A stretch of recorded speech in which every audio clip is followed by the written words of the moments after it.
Captain James Riley stood on the bridge of the exploration vessel Horizon's Edge, watching the stars bend and twist as they dropped out of hyperspace. The familiar blue-white glow of Kepler 442 should have been straight ahead, welcoming them to Haven Colony like it had dozens of times before. But something was wrong. "Captain, I'm not picking up any signals from Haven Control," Lieutenant Emma Torres called out from her station. Her voice carried a note of confusion that made Riley's stomach tighten. Haven Colony was home to over 2 million people. It should have been buzzing with communication traffic. "Try the emergency frequencies," Riley ordered, moving closer to the main display. The star was there, burning bright as always, but the space around it felt empty. Too empty. Torres worked her controls with quick, practiced movements. "Nothing, sir." No response on any channel, not even automated beacons. Dr. Marcus Webb looked up from his science console, his weathered face creased with worry.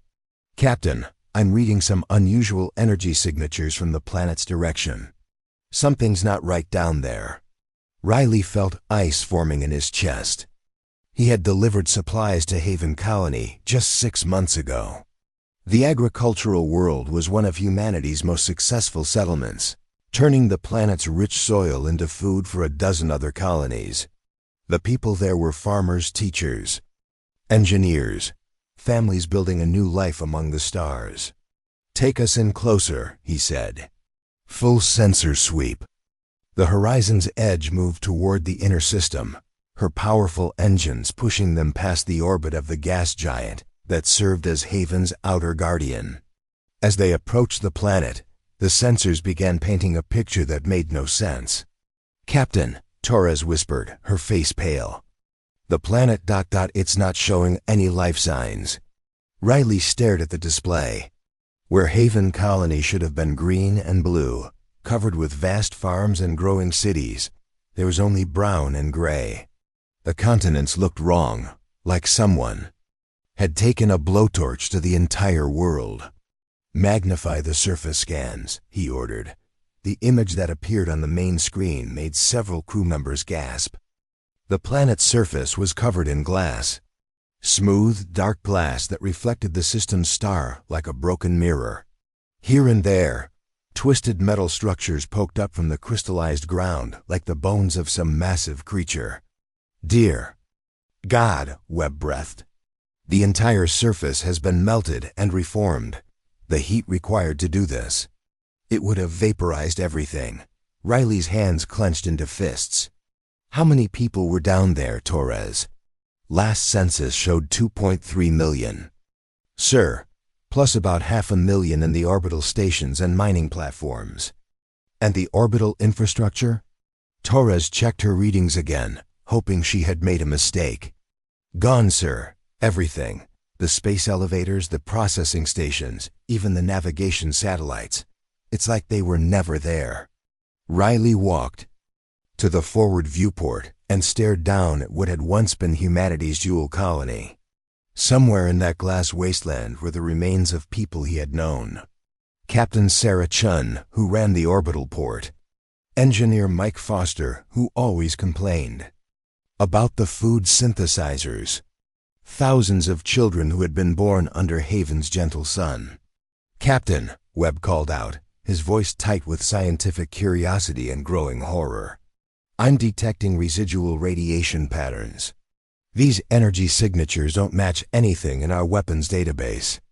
Or anyone else's for that matter. Alien?" Riley asked, though he already knew the answer. "Has to be. The energy discharge required to glass an entire planet. We're talking about weapons that could crack moons. Whoever did this had technology far beyond current human capabilities." Torres suddenly straightened at her station. "Sir, I'm picking up a weak signal from the outer system." "Very faint, but it's definitely human." Riley spun around. "Put it through." The main speakers crackled with static, then a weak voice emerged from the noise. This is Engineer Tom Blake at Research Station 7. Is anyone out there? Please respond. I've been broadcasting for 3 days." "This is Captain Riley of the Horizon's Edge. We're coming to get you, Blake. Hold tight." The relief in Blake's voice was overwhelming. "Thank God, I thought I was the only one left." It took 2 hours to reach the small research station, hidden on the dark side of Haven's outer moon. The facility was designed to study the system's asteroid belt, far enough from the main colony to avoid interference. That distance had saved Blake's life. Riley led the rescue team personally, finding Blake huddled in the station's emergency shelter. The man was thin, exhausted, and his eyes held the hollow look of someone who had seen too much. Blake was in his 40s, a quiet engineer who had volunteered for the isolated posting to support his family back on Earth. "Tell me what happened," Riley said gently, offering Blake a cup of hot coffee. Blake's hands shook as he took the cup. They came out of nowhere. Massive ships, bigger than anything I'd ever seen. They just appeared in the system like they owned it. How many ships? 20, maybe 30. Hard to tell exactly. They were huge, Captain. Each one had to be at least 5 kilometers long. They looked organic, like they were grown instead of built. Webb leaned forward. "Did they try to communicate? Send any demands?" Blake shook his head. "Nothing. No warnings, no ultimatums. They just moved into position around the planet and started firing. The weapons they weren't like ours. Pure energy, bright as small suns. They swept across the surface in patterns, making sure they hit everything." "How long did it take?" Riley asked. 6 hours, Blake whispered. 6 hours to kill everything. The orbital stations went first. Then they focused on the planet. I watched through the telescope as they turned our world into glass. The cities, the farms, the forests, all of it melted away.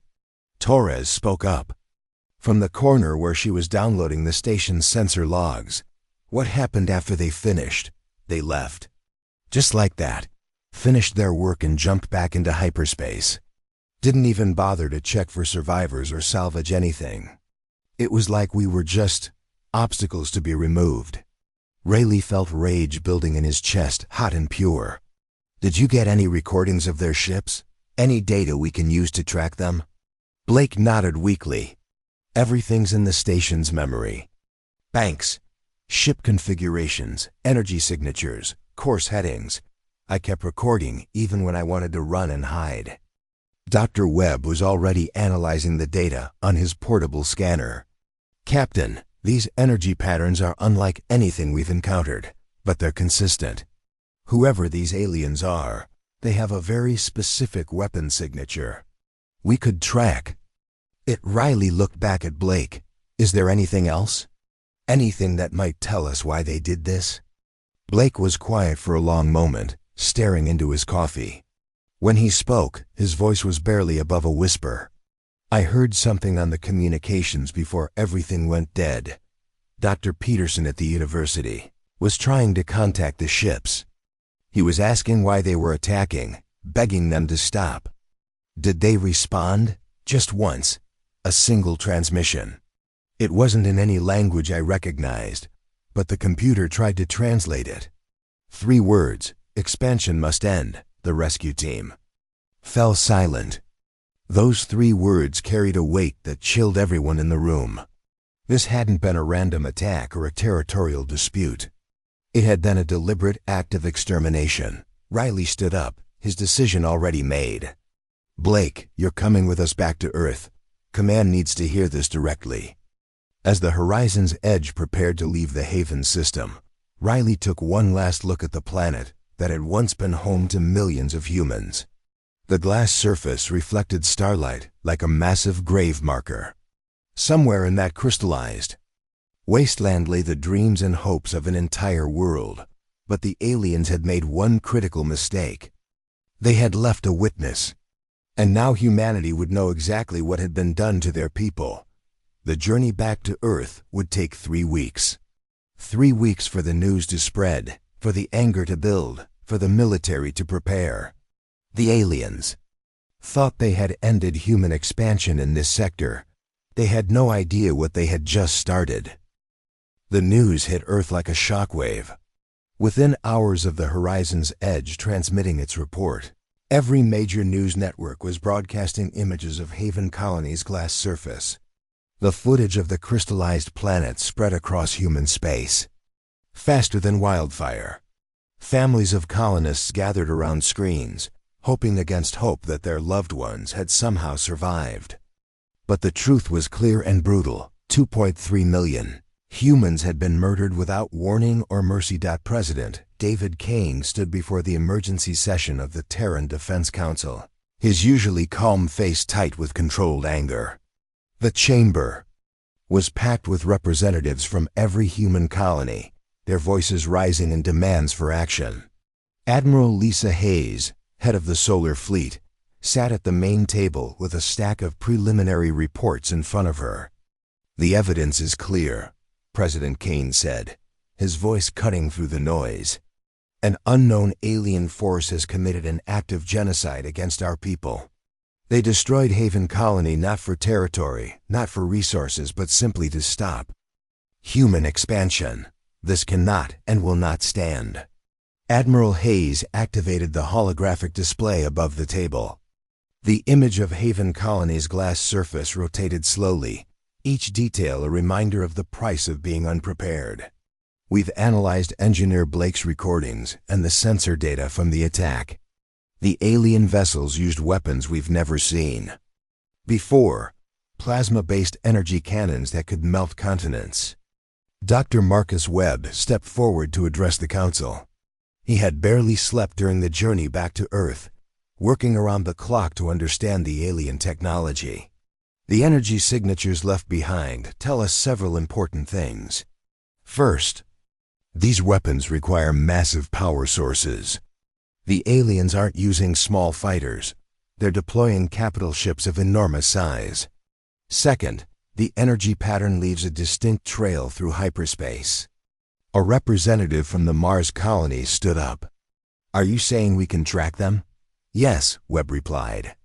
"The residual particles from their weapons decay in a specific pattern. It's like a fingerprint that leads directly back to their origin. Point, we can follow them." President Kane looked around the chamber. "The question is not whether we will respond, but how. Admiral Hayes, what are our options?" Admiral Hayes stood and walked to the display. "We have 3 choices. We can strengthen our defenses and hope they don't come back. We can try to negotiate with beings who slaughtered millions without a word. Or we can hunt them down and make sure they never threaten another human colony again." The chamber erupted in voices. Some called for immediate military action. Others urged caution, worried about provoking a larger conflict. But the majority was clear. Humanity would not cower in fear. "I'm authorizing Operation Retribution," President Kane announced. "Admiral Hayes, you have unlimited resources. Mobilize everything we have. Find these aliens and show them the price of attacking humanity." Within days, military bases across the solar system buzzed with activity. The largest fleet in human history began assembling at Jupiter Station. 400 warships, including Earth's newest dreadnoughts and experimental vessels still in testing phases. The pride of the fleet was the massive battleship Terra's Wrath, equipped with the most advanced weapons humanity had ever built. Captain Riley volunteered the Horizon's Edge for the mission. Though his ship was designed for exploration, not war, his crew had seen the aftermath of the attack firsthand.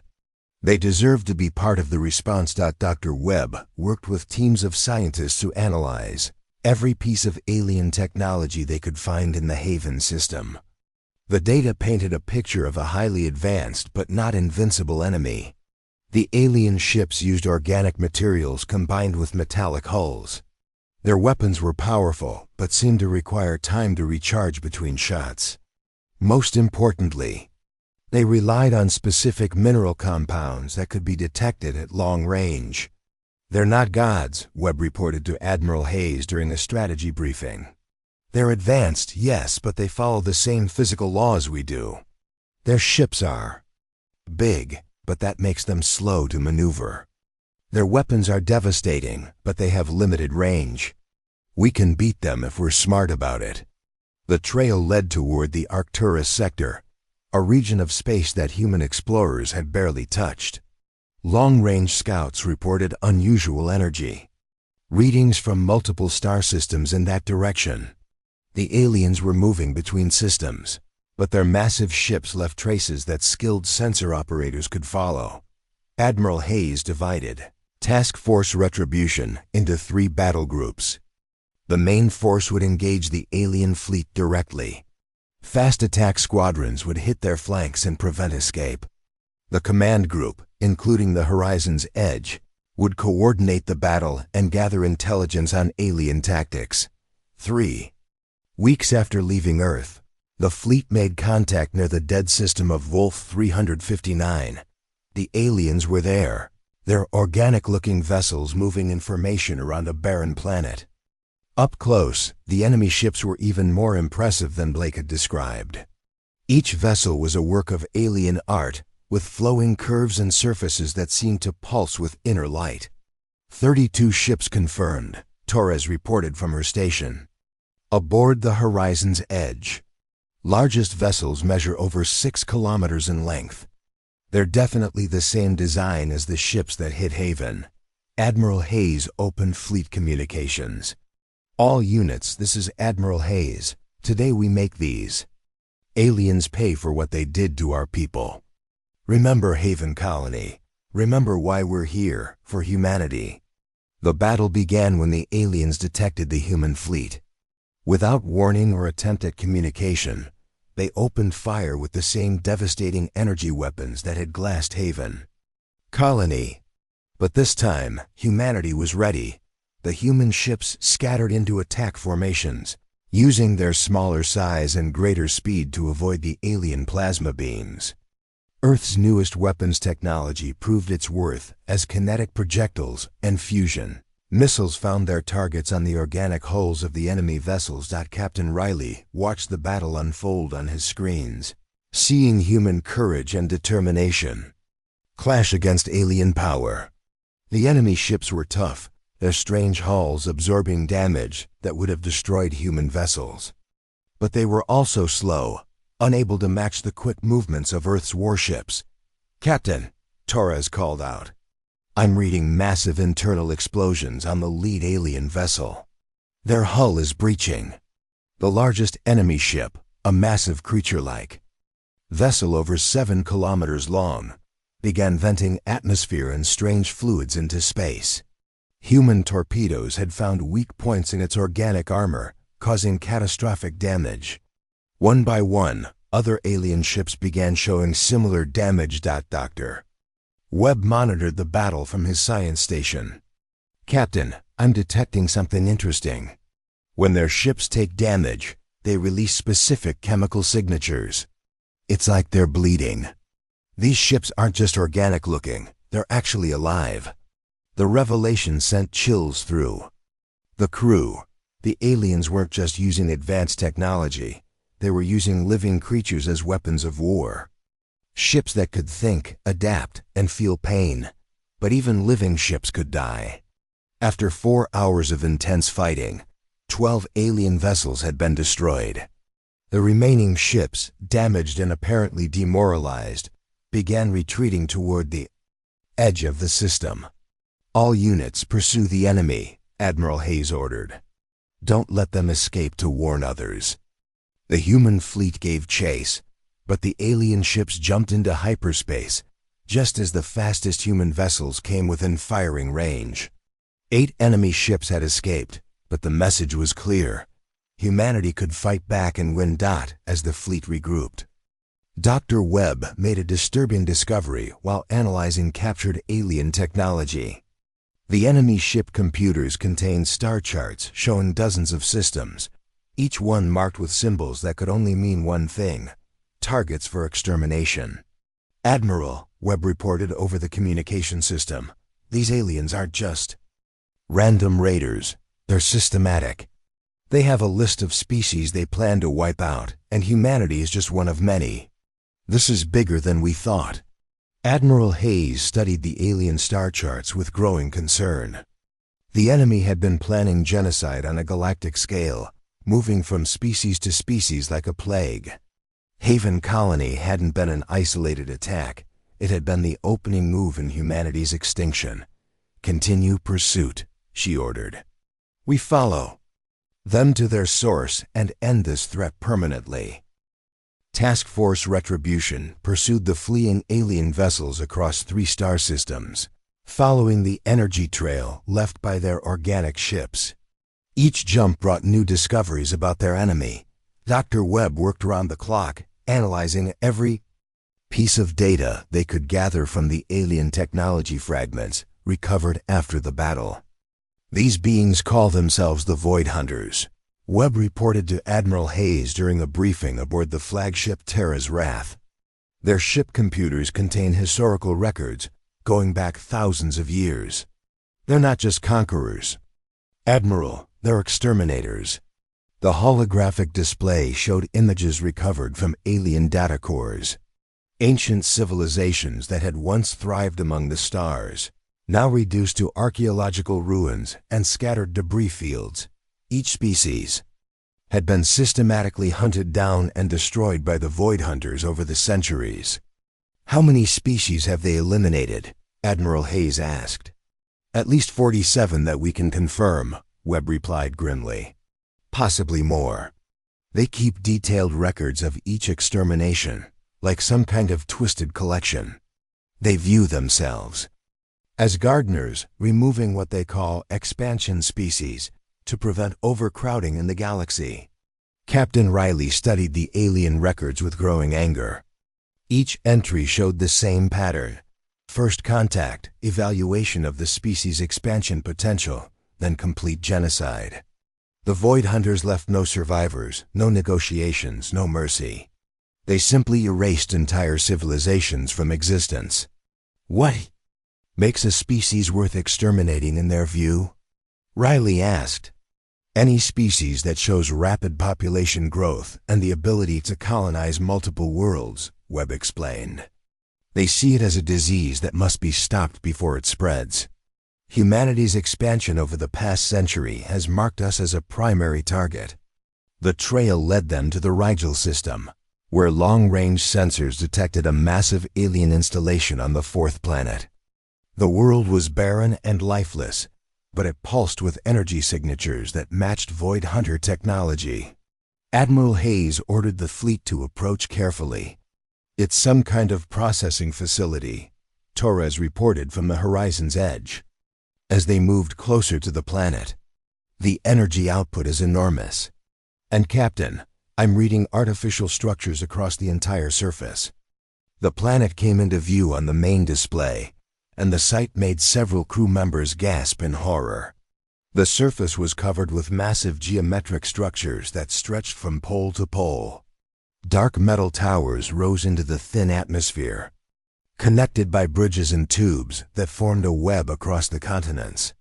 "My God," whispered Dr. Webb, "it's a monument to genocide." The facility served multiple purposes, as the fleet's reconnaissance revealed. Part of it was a military base, with docking bays large enough to service the huge Void Hunter ships. But the majority of the installation was something far more sinister: a museum of extinction. Admiral Hayes authorized a ground assault to gather intelligence. Captain Riley volunteered to lead the mission, taking a team of Marines and scientists down to the planet's surface. The atmosphere was thin but breathable, tainted with the metallic smell of alien technology. The structures were even more impressive. Up close, the Void Hunters built with the same organic style as their ships, using materials that seemed to flow and reshape themselves. The walls were covered with displays showing the history of each species they had destroyed.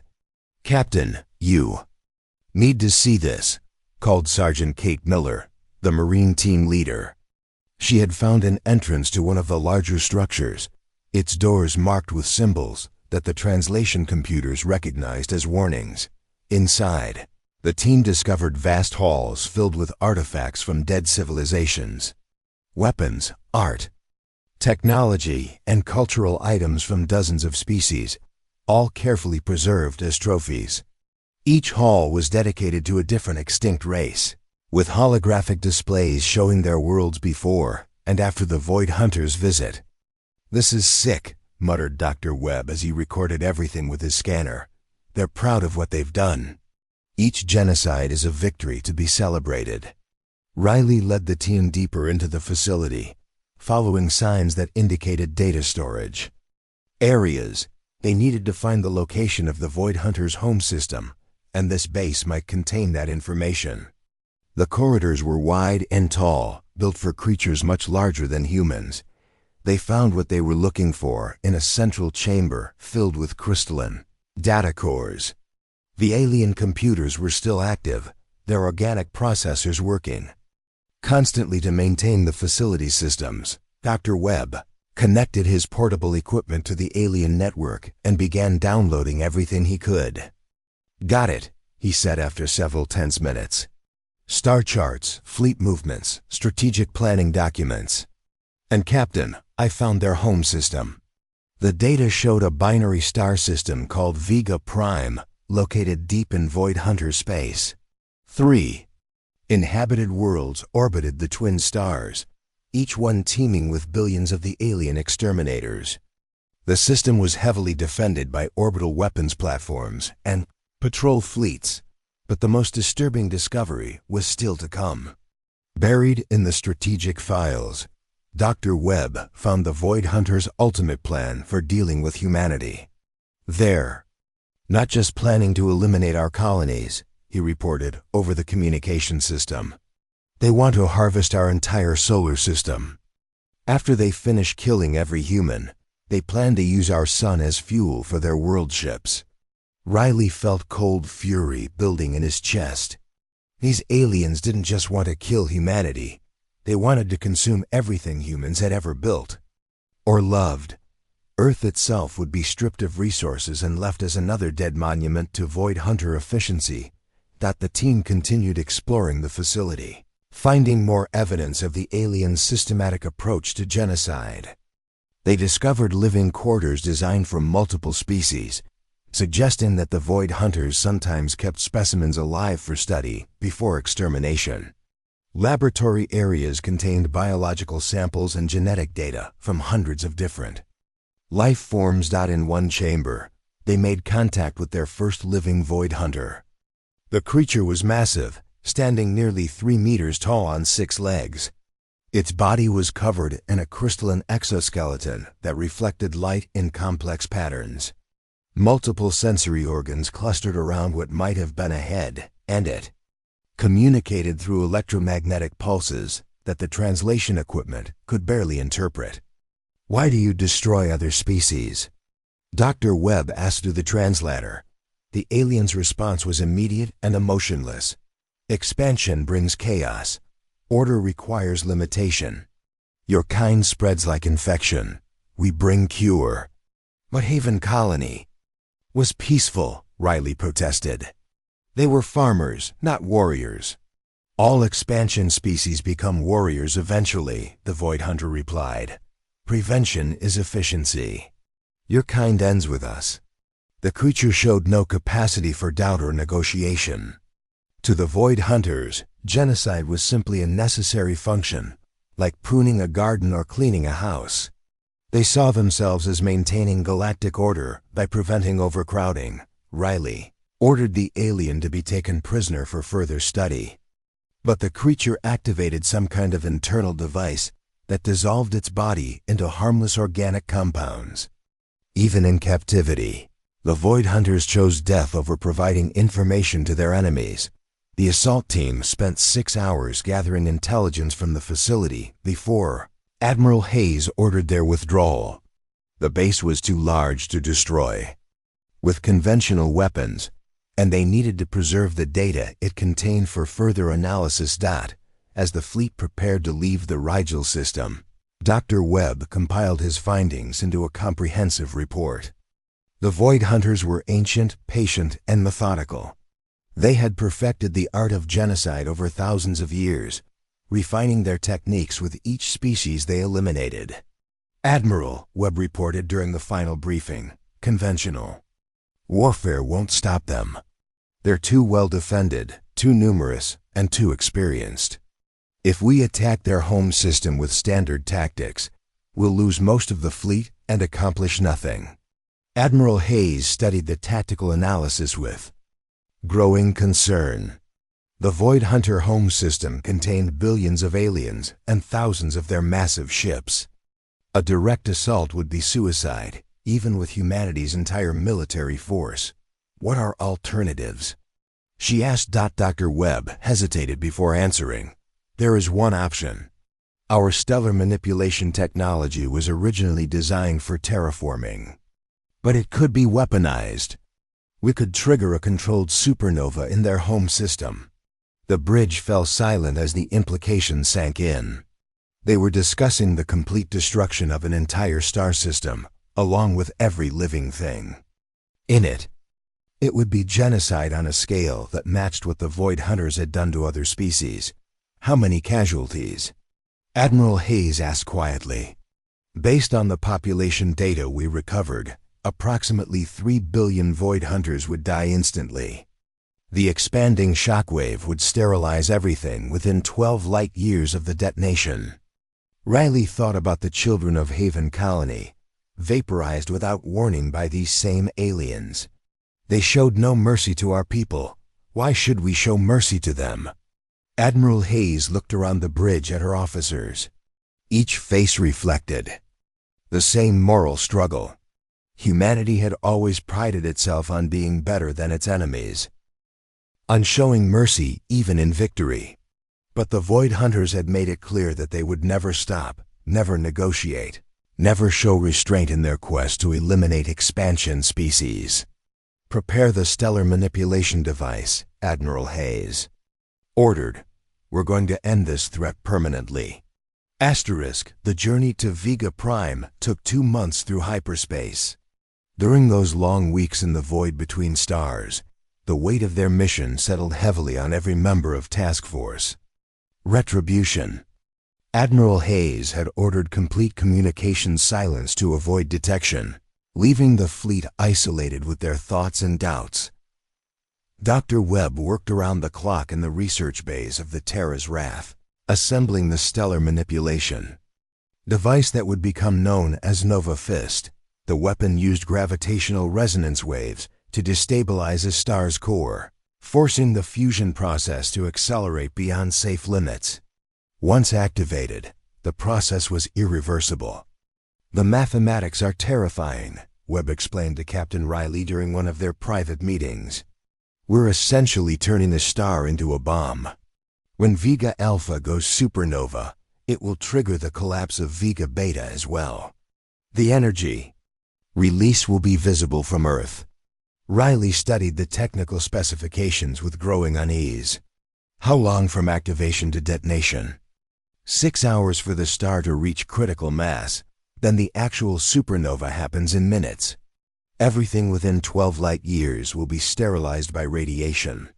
The Void Hunter worlds won't just be destroyed, they'll be atomized. The moral weight of their mission divided the fleet's senior officers. Captain Patricia Stone of the Dreadnought Justice had become the unofficial leader of those who questioned the plan. She called for a meeting of all ship commanders in the flagships. Main conference room. We're talking about genocide, Stone said, her voice steady but filled with conviction. 3 billion lives, Admiral. Yes, they're alien lives, and yes, they've committed terrible crimes. But does that give us the right to exterminate an entire species? Admiral Hayes listened patiently as Stone made her case. The captain was a decorated officer with 30 years of service, and her concerns carried weight with the other commanders. They destroyed Haven Colony without warning, Admiral Hayes replied. 2.3 million people, including children. They've done the same to 47 other species over thousands of years. When does mercy become enabling genocide? Captain Riley stood up to address the room. I've seen what they did to Haven. I've spoken to the only survivor. These aliens don't negotiate, they don't show mercy, and they don't stop. They view us as a disease to be cured. If we don't end them here, they'll keep killing until humanity is extinct. But we're supposed to be better than that, argued Commander Alex Torres from the cruiser Freedom. What separates us from them? If we commit the same acts we condemn? Dr. Webb projected images from the Void Hunter facility on Rigel. The difference is that we're responding to genocide, not initiating it. They've spent millennia perfecting the art of extinction. We're trying to stop them from doing it again. The debate continued for hours. Some officers argued that destroying the Void Hunter homeworlds would save countless other species from future extinction. Others insisted that humanity should find a way to capture or contain the aliens rather than annihilate them completely. Captain Stone presented an alternative plan. We could target their military installations and shipyards instead of the entire system. Cripple their ability to wage war without committing genocide ourselves. And leave billions of them alive to rebuild and come after us again. Riley countered. They've had thousands of years to develop their technology. They'll recover and continue their mission to eliminate expansion species. How many more Haven colonies are you willing to sacrifice? Admiral Hayes called for order as voices began to rise. The decision rests with the Fleet Command Staff.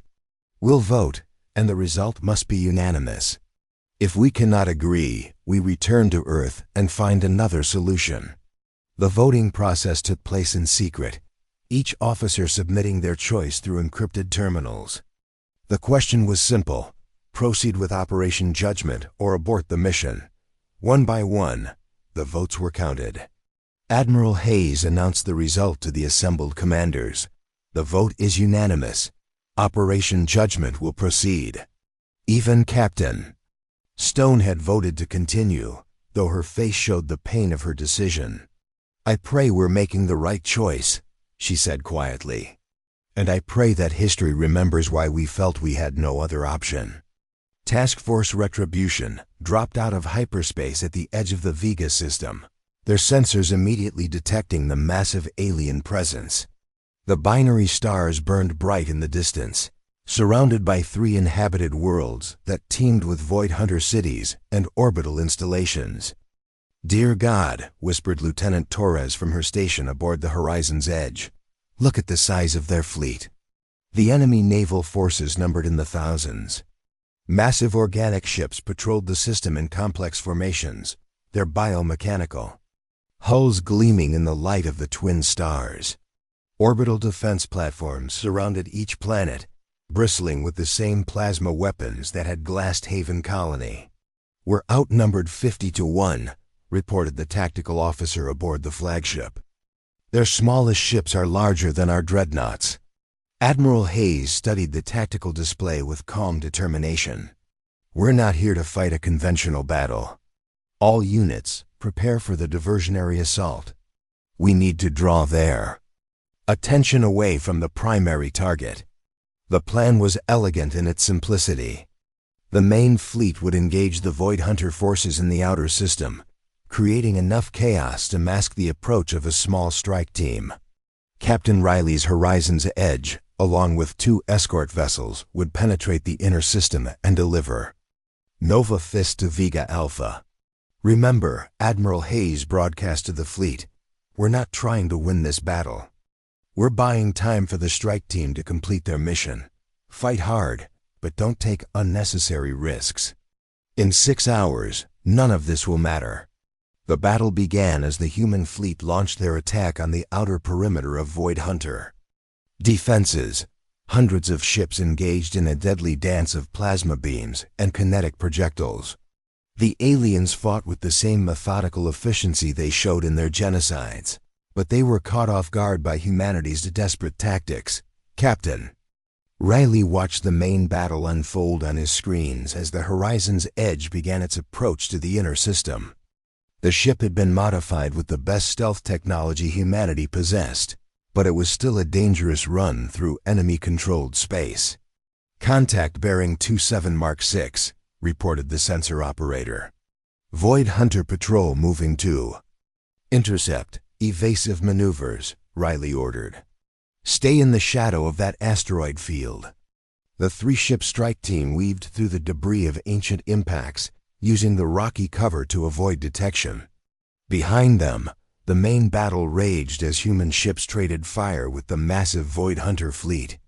The sacrifice of the diversionary force was buying them precious time. Dr. Webb monitored the stellar manipulation device from his position in the ship's science bay. Nova Fist was contained in a specially shielded cargo pod, its gravitational resonance generators ready to activate on command. The weapon would need to be deployed within 1,000 kilometers of Vega Alpha's surface to be effective. "Approaching the primary star," announced the navigator. 2 minutes to deployment range. Riley felt sweat on his palms as they closed with their target. The binary star system was beautiful, its twin suns dancing around each other in an eternal cosmic ballet. In a few hours, that beauty would become the most destructive force in the galaxy. "Void Hunter reinforcements moving to intercept," called out the tactical officer. "Multiple ships converging on our position." "They've figured out what we're doing," Riley realized. "All ships, maximum acceleration. We have to reach the deployment point." The escort vessels, the destroyers Vengeance and Retribution, moved to block the pursuing aliens. Their sacrifice bought the Horizon's Edge the final minutes it needed to. "Reach the star. Deployment range achieved," Webb announced. "Launching Nova Fist now." The cargo pod ejected from the ship's bay and began its final approach to Vega Alpha. Gravitational forces from the massive star drew it inexorably toward the surface where the stellar manipulation device would begin its terrible work. "Package delivered," Riley reported over the fleet communications. "All units, withdraw to minimum safe distance. Nova Fist is active." As the human ships retreated from the doomed system, Dr. Webb activated the weapon's final sequence.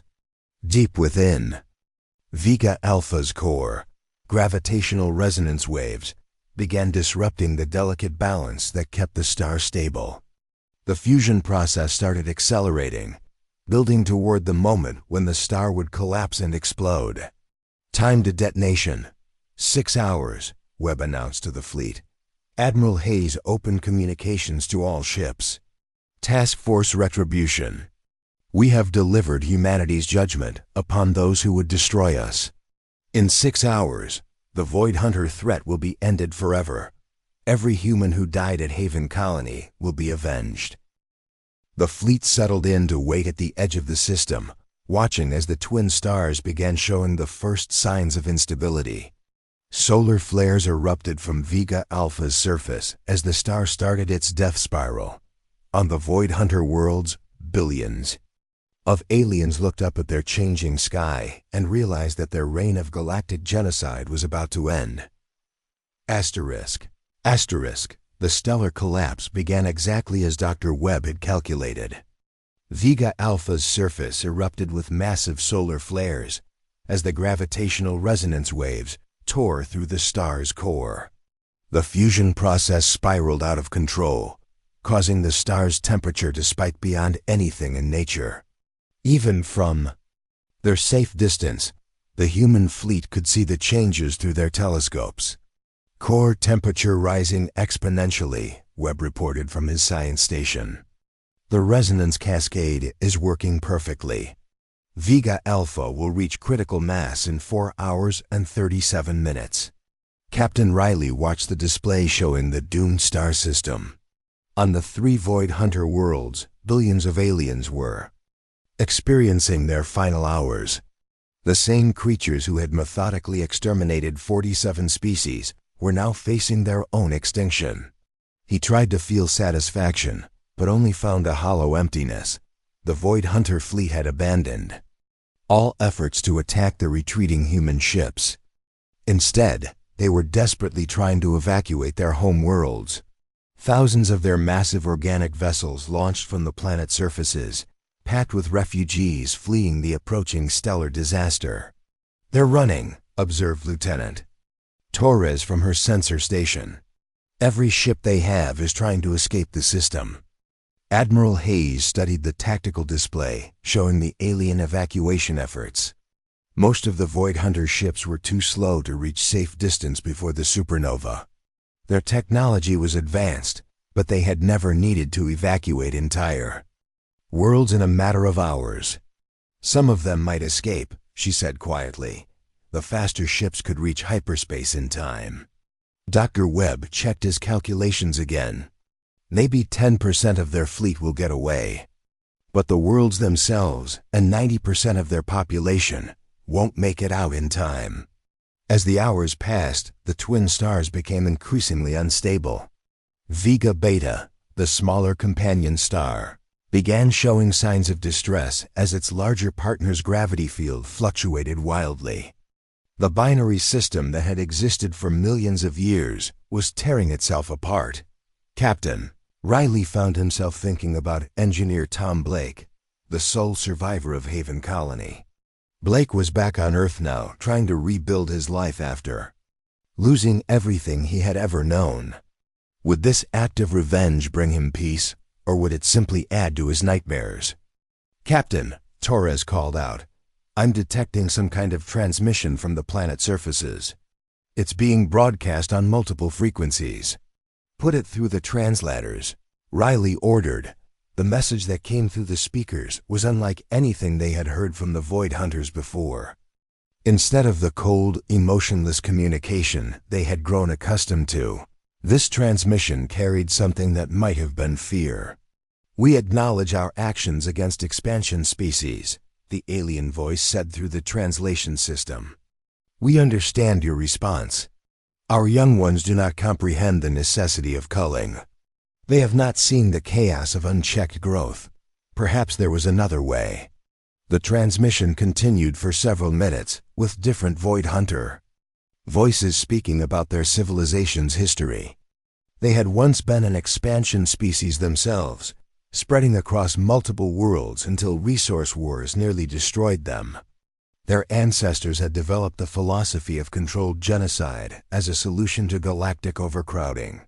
"They're trying to justify what they did," Admiral Hayes said grimly. "Even now, facing extinction, they can't admit they were wrong." Dr. Webb listened to the translations with growing sadness. "Admiral, some of these voices sound like children. Not all of the Void Hunters on those worlds were involved in the genocides. Some were born into this system, never given a choice about their civilization's path." The moral weight of their actions settled heavier on the crew, as they realized the full scope of what they were about to accomplish.